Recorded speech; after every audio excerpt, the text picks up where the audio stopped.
face another difficult budget period, especially with a new leader.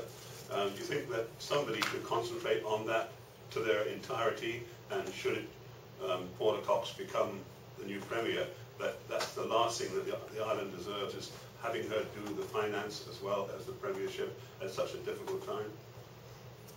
Well, I guess that's a matter for the Progressive Labour Party, not for me.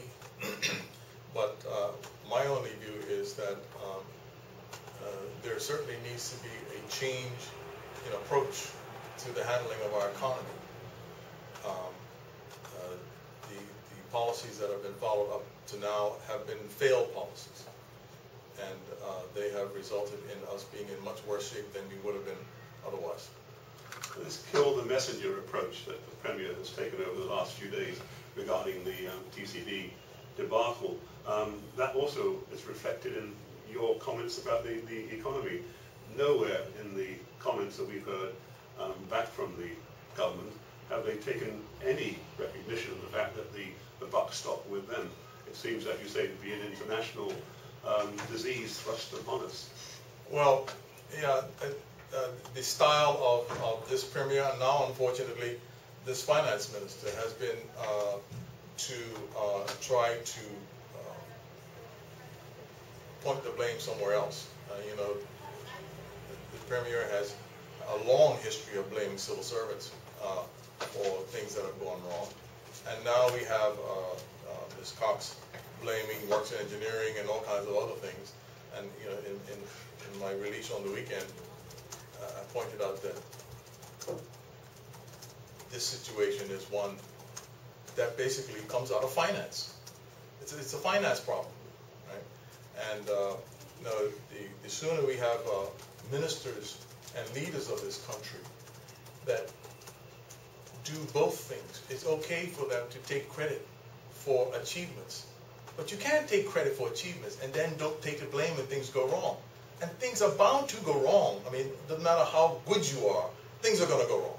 So I think Bermudans would respect politicians who, you know, take the credit when things go well, but also do what, you know, you see it in sports all the time.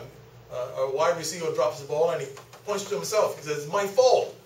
We need some more of that around here, and I think people would respect that. May I ask the Senator? Absolutely. That's why she's here. Can you come to the microphone? Sure. Thank you. From the distaff side of Bermuda and your party, what do you think you can draw from what the Shadow Minister has just said that we should all take very serious note of? I think from my perspective, I think we have to start recognizing that this business of trying to sort of say when the messenger comes and says something that you don't like, that you're going to turn around and deflect people from what's being said, is something that happens too often.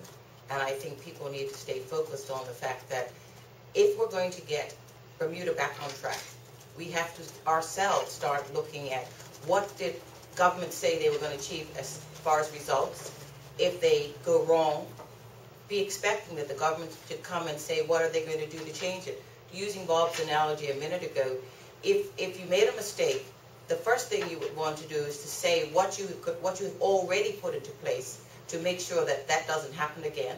Sometimes you make wrong assumptions. At least acknowledge that the assumption was wrong, and therefore you've made something else, put something else in effect to make sure that control is there. Control is very important, and I think that's what we haven't seen, control.